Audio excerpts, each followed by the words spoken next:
جس انداز سے فاطمہ نے، جو سب سے پہلی بات میں کہہ رہا ہوں، علی کا گھر سنبھالا. اچھا اب یہ باتیں معصومین کے حوالے سے تو ایک طرح سے فائدہ مند نہیں، تو سب ایک ہی نور کے ٹکڑے ہیں، لیکن ہماری بچیوں کو، ہماری عورتوں کو، ہمارے گھر کی خواتین کو اور ہمارے گھر کے مردوں کو پیغام تو اسی طرح سے ملے گا کہ جب پیغمبر کی حدیث ہمارے سامنے کل والی آ گئی، پیغمبر نے تقسیم کار کر دی. فاطمہ کہہ رہی ہیں کہ میں اتنا خوش ہوئی اس تقسیم کے اوپر. کبھی ایسا ہوتا ہے نا کہ کوئی بھی آرگنائزیشن میں یا اچھے ادارے میں، بلکہ برے میں بھی، لیکن برے کی مثال چھوڑی، لوگوں کو مختلف کام دیے جاتے ہیں کہ بھائی یہ کام، یہ فنکشن کرنا، یہ مجلس کرنا، یہ امام باڑہ چلانا، یہ یتیم خانہ چلانا. ایک آدمی تو نہیں کر سکتا نا، کام تقسیم ہوتے ہیں، بھائی تم یہ کرنا، تم یہ کرنا، تم یہ کرنا.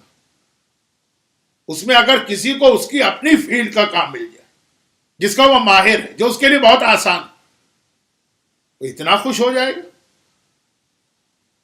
ایک بہت بڑا یہ سائیکالوجی کے اندر ایک الگ سے ایک پیغام بھی کہ اگر آدمی کو جاب جو ملے نا، وہ اپنی فیلڈ کا ملے، اتنا سکون محسوس کرتا ہے اور اتنا وہ ترقی کرتا ہے.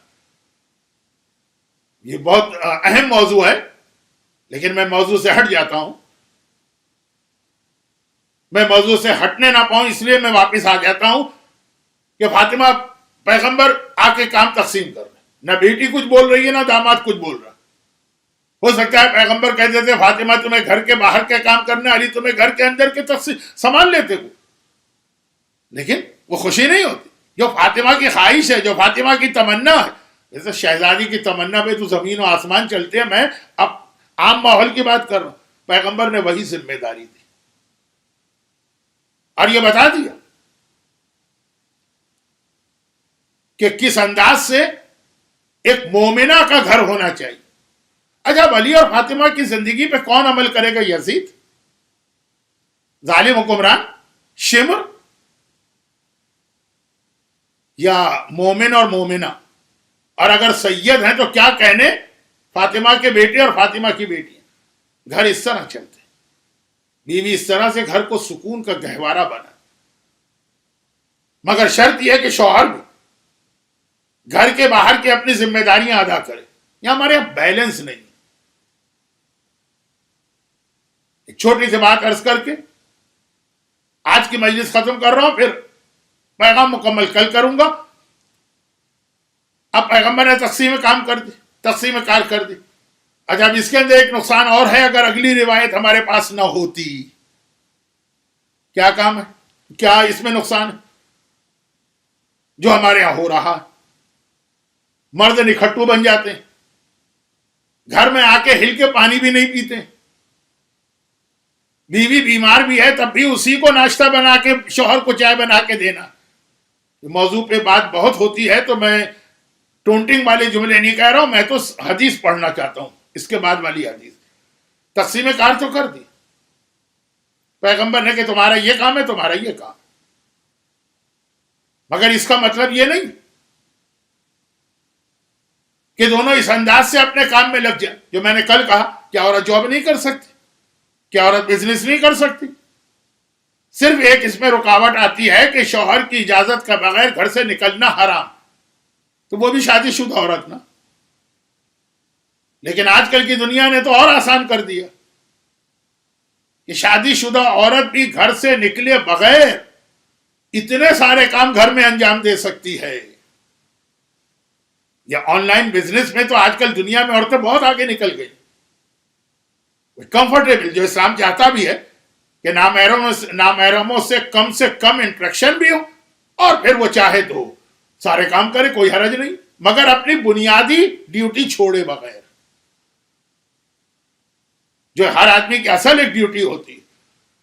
یہاں پہ میں ایک واقعہ سناتا ہوں، ذرا جوک نما ہے، لیکن چونکہ یہ شہادت کی رات نہیں ہے، شہادت کے بعد والی رات بھی نہیں ہے، تو اس کو سنایا جا سکتا. بڑا سے بڑا آپ کام کر کے دیں گھر والوں کو، لیکن اپنی اصل ڈیوٹی نہ چھوڑیں. بہت ہی مشہور ایک جوک ہے، لیکن سن لیجئے مختصر میری گفتگو بعض اوقات بہت ڈرائی ہو جاتی ہے.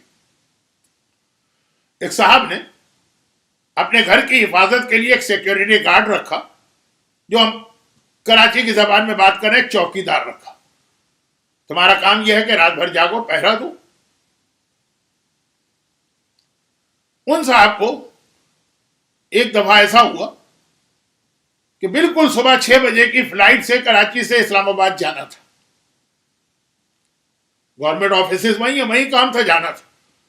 جب وہ صبح گھر سے نکلنے لگے 5 بجے تو چوکیدار نے ان کے پیر پکڑ لیے, کہا کہ آج آپ نہ جائیے. میں کیوں نہ جاؤں؟ کہا کہ میں ابھی جو سو رہا تھا تو میں نے خواب دیکھا کہ جس پلین سے آپ جا رہے ہیں کریش ہو گیا ہے, سب لوگ مر گئے ہیں. تو اگر آپ اس پلین سے گئے, وہ دل میں ایک برا خیال تو آ جاتا ہے ایسی باتیں سن. بہت ریکویسٹ. چلے انہوں نے اس کی بات مان لی. 2 گھنٹے کے بعد نیوز آئی کہ واقعاً پلین کریش ہو گیا اور سب مر گئے, ایک بھی زندہ نہیں بچا. چوکیدار کو بلایا, کہا تمہارا شکریہ, تمہاری وجہ سے میری جان بچ گئی, یہ انعام لو اور یہ لیٹر لو. لیٹر کیا ہے؟ You are fired. تمہیں تمہارے جاب سے نکالا جا رہا, نوکری سے نکالا جا رہا, جاؤ خدا حافظ. وہ تو گھبرا گیا, میں نے آپ کی جان بچائی, میں نے آپ کے ساتھ نیکی کی, تو بس یہ خالی انعام, میں تو سمجھ رہا تھا میرا اسٹیٹس ہائی ہو جائے گا. کہا کہ نہیں, تم نے جو نیکی کی وہ اپنی جگہ, لیکن خیانت کی میرے ساتھ. تم نے کہا کہ میں سو رہا تھا, میں نے خواب دیکھا, میں نے تمہیں رکھا تھا رات بھر جاگ کر پہرا دینے کے لیے. سو کیسے گئے تم؟ خواب کا مطلب تو یہ ہے نا کہ تم سو رہے تھے اور پہرا کہاں رہا؟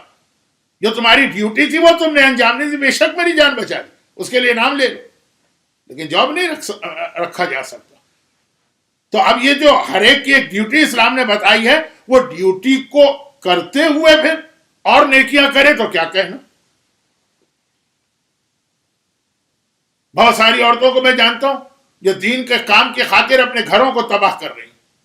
نہ شوہر کو ٹائم دے پاتی ہے, نہ اولاد کو ٹائم دے پاتی ہے. ہاں, حتیٰ میں اپنی فیلڈ کی بات کر رہا ہوں, مجلس پڑھنے میں اتنی بزی ہو گئی, لیکن چونکہ یہ عام مومنات کا موضوع نہیں ہے اس لیے میں اس کو زیادہ ہائی لائٹ نہیں کرنا چاہتا. لیکن اور کام, چیریٹی کے کام ہے, ویلفیئر کے کام ہے, لوگوں کی خدمت کے کام ہے, سب کرو, لیکن پہلے اپنی ڈیوٹی. یہ پیغمبر نے تقسیم کر دی, لیکن تقسیم کرنے کے بعد پھر کیا کہا کہ یہ ہارڈ اینڈ فاسٹ رول نہیں. تقسیم ہو گئی کام کی, لیکن ایک دوسرے کے کام میں مدد کرنا ہے, تعاون کرنا ہے.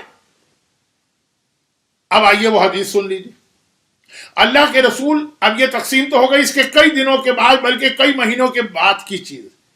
اللہ کے رسول بیٹی کے گھر میں آئے, وہ تو آتے ہی رہتے ہیں, بیٹی بھی باپ کے یہاں جاتی ہے, باپ بھی بیٹی کے آتے. لیکن جس وقت وہ آئے تو دیکھا کہ مولا جو ہے وہ دال پکا رہے ہیں اور شہزادی مثلاً آٹا گوندھ کے روٹیاں, سالن بنا رہی ہیں, مثلا کھانا پک رہا ہے, ایک ڈش یہ بنا رہے, ایک ڈش وہ بنا رہے. پیغمبر تقسیم کار کر چکے تھے, یہ گھر کے اندر کے کام. لیکن اب بتانا ضروری تھا کہ اگلا اسٹیپ, جو اسلام کی تعلیمات اسٹیپ بائی اسٹیپ ہوتی, پہلے 2 نمازیں واجب ہوئی, پھر 5 نمازیں واجب ہوئی. پیغمبر نے کہا کہ یا علی,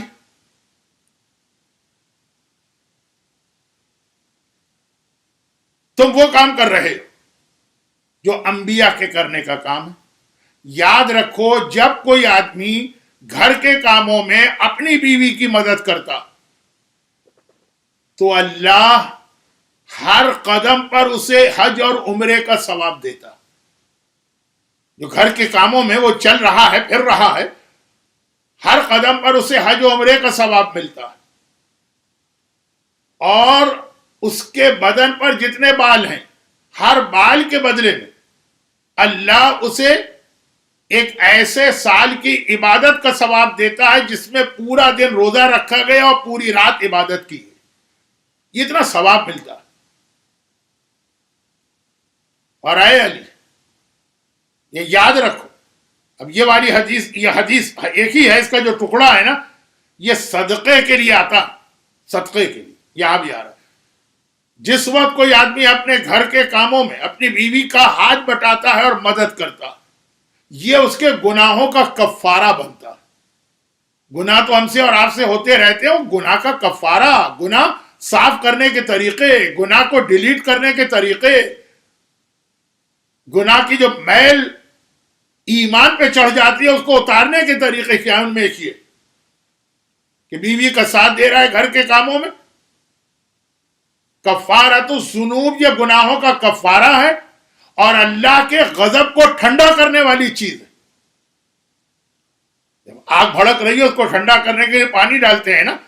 اب دیکھیے صدقے کے لیے بھی حدیث، الصدقۃ سر تطفی غضب الرب، چھپا کے صدقہ دو تو گویا تم اپنے اللہ کے غضب کو ٹھنڈا کر رہے ہو، پانی ڈال رہے ہو اس کے اوپر، غضب کی آگ پر۔ اور یہاں پہ کہا گیا کہ یہی چیز، تبھی آپ کو مراجع کے یہاں فتویٰ ملے گا کہ گھر والوں کو ذرا بہتر زندگی گزارنے کا موقع دینا یہ صدقے سے زیادہ ثواب رکھتا۔ یہ نہیں کہ سب انہیں کو دے دو، ہر چیز میں بیلنس ہے اسلام۔ ایک کارٹون آتا تھا ٹیلی ویژن پر اور ابھی بھی آتا ہوگا، پوپائی دا سیلر، وہ اسپینش بہت کھاتا تھا۔ میرے جوانی کے زمانے کی بات ہے کہ رضویہ سوسائٹی میں میں رہتا تھا، ایک مومن نے اس کی نقل میں اسپینش ہی کھانے شروع کی، اتنی بڑی بڑی پتھریاں ان کے گردے میں بن گئی۔ بیلنس ہوتا ہے، ہر چیز بیلنس ہوتی ہے، اچھی سے اچھی چیز پہ بھی پورا زور لگا دو۔ خیر میں ذرا بہکا، لیکن اس لیے کہ میں نے کہا کہ لوگ اگر آدھی بات سنیں نا تو پھر غلط مطلب نکالتے ہیں، لیکن چھوڑے ابھی صدقے کو۔ ابھی بات یہ کہ گھر والوں کی مدد کرتا ہے، یہ گناہ کا کفارہ ہے، پروردگار کے غضب کو ٹھنڈا کرنا ہے، اور مردوں کے لیے دلچسپ چیز، حوروں کا مہر یہ مومنہ حور سے زیادہ قیمتی ہے جو تمہارے گھر میں آئی، اس کی خدمت کرو گے تو وہ مہر بنے گا حور کے لیے۔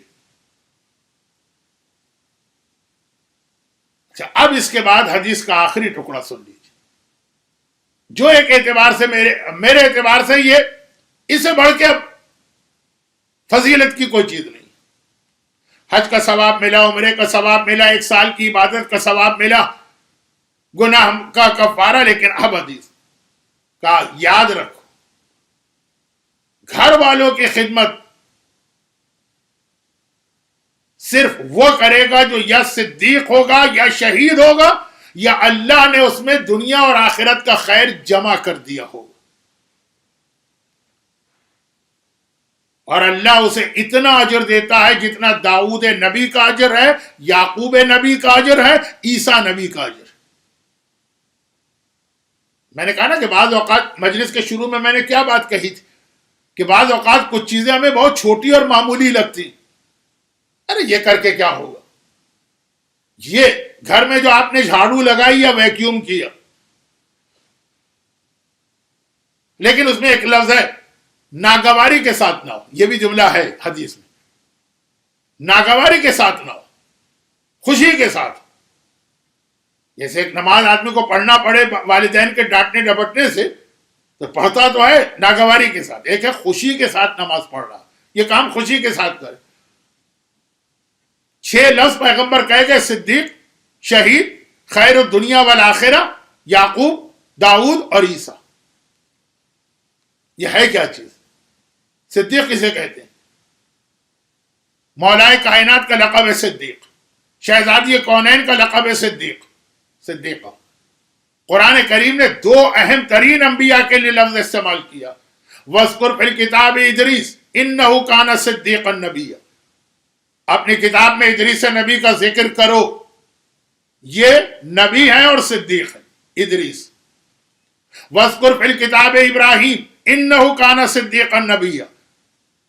کتاب میں ذکر کرو ابراہیم کا، یہ نبی ہیں اور صدیق۔ اچھا اب دیکھیے ادریس نبی کا نام آیا کہ وہ صدیق ہے، پیغمبر نے کہا کہ گھر والوں کی خدمت صدیق کرتا، ادریس اور عیسیٰ۔ جب امام زمانہ آئیں گے تو 4 نبی ان کی مدد کے لیے آئیں گے جو اب تک زندہ، ان میں پہلے ادریس ہے، آخری عیسیٰ، پہلے اور آخری دونوں کا نام لے لی۔ یہ آپ کو اجر و ثواب مل رہا ہے گھر والوں کی خدمت کا۔ اور پھر پیغمبر نے کہا کہ شہید کون ہے؟ شہید تو بے شمار ہے، لیکن قرآن نے کہا وَيَكُونَ الرَّسُولُ عَلَيْكُمْ شَهِيدًا، اور رسول ہے شہید. کفا باللہ بینی و بینکم شہیدا ومن عندہ علم الکتاب، اللہ اور علم کتاب رکھنے والا میرا مولا یہ ہے شہید. اگر آپ نے برتن دھو دیے، اب پتہ نہیں کہ آپ کے علاقے میں برتن ابھی بھی سنک میں دھوئے جاتے ہیں کہ ڈش واشر ہوتے ہیں، ہو سکتا ہے میری مجالس کچھ اور لوگ بھی سن رہے ہیں کچھ اور علاقوں، کتنی معمولی چیزیں رکھتی ہیں یہ. لیکن اللہ کا رسول جب اس کا یہ اجر بتا رہا، کل کی حدیث سے تقسیم کر دی، اور تقسیم کا مقصد یہ نہیں ہے کہ اب مرد ہاتھ پاؤں توڑ کے بیٹھ جائے کہ مجھے تو گھر کے کام میں حصہ ہی نہیں لینا. ہاں وہ اصول اپنی جگہ، جو کل کی مجلس میں آ گیا تھا کہ خود ہی سامنے والا والنٹیئر ہی کہہ دے کہ ہاں بھائی مجھے نہیں چاہیے تمہاری مدد. کل میں نے مثالیں دی تھی نا کہ کچھ چیزوں میں اسلام نے ایگزمپٹ کیا، لیکن کہا نہیں ایگزمپٹ ہے پھر بھی میں یہ کام کرنا چاہ رہا ہوں. یہ بھی میں نے ذرا اپنے لیے گنجائش رکھی. جب میں یہ مجلسیں پڑھتا تھا ایک زمانے میں تو بہت پڑھتا تھا اسی موضوع پر، عورتوں نے کہا مولانا غضب نہ کیجئے، بند کیجئے اس چیز. آتے ہمارے شوہر، وہ ہمارا ڈنر سیٹ خراب کر دیتے، 2 پلیٹیں توڑی، 4 پیالیاں توڑی، نہ ادھر کے کام کا رہا نہ ادھر کے کام کا رہا. یہ کام بڑھاتے تو ہیں، کام کم نہیں کرتے. کھانا پکانا آتے ہیں، پورے چولہے اور برنر سب خراب کر کے چلے جاتے ہیں، وہ الگ بات. لیکن باقاعدہ کمپلین ہوتی تھی عورتوں کی، کچھ ایسی عورتیں بھی تھیں مولانا جی کیا ویکیوم کرتے ہیں تو اور کوڑا پھیلا دیتے ہیں بجائے کوڑا سمیٹنے کے، ہمارا کام ڈبل ہو جاتا ہے. جو ہمارے یہاں آسٹریلیا میں ایک کمپلین ہوتی ہے، جو ڈرائیونگ انسٹیٹیوٹ ہے، لائسنس لینا یہاں پہ مغربی دنیا میں خاصا مشکل. پاکستان سے لڑکیاں آتی ہیں، کھٹا کھٹ ایک دفعہ کی ٹرائی میں لائسنس مل گیا، مرد 10 دفعہ فیل ہوتے ہیں. وہی جواب دیتے ہیں وہ لوگ، یہ لڑکیاں جانتی ہی نہیں ڈرائیو کرنا، جو ان کو سکھاؤ سیکھتی جاتی ہیں، ایک دفعہ میں سب سیکھ لی. یہ مرد کیونکہ غلط سلط الٹی سیدھی ڈرائیونگ سیکھ کے آئے ہوتے ہیں، تو پہلے تو ان کی وہ غلطیاں ان کے ذہن سے دور کرنے میں، کھرچنے میں 5 ٹرائی تو اس میں لگ جاتی ہیں، پھر جا کے کہیں یہ سیدھی چیز سیکھتے ہیں. تو یہی بہت سی عورتوں نے کہا نہیں مولانا غضب کیجئے، کچن ہی تو ہماری جگہ تھی، جہاں کی ہم ملکہ تھے وہاں بھی آ کے آپ نے گڑبڑ شروع کر دی. تو خیر یہ تو ضمنی بات آ گئی. کہا کہ اب تمہاری ذمہ داری ہے کہ ساتھ دو، مگر وہی جملہ جو ابھی میں کہہ گیا، ملکہ وہ ہے تم اس کے مددگار بنو گے. اس وقت تم حاکم نہیں بنو گے گھر کے اندر.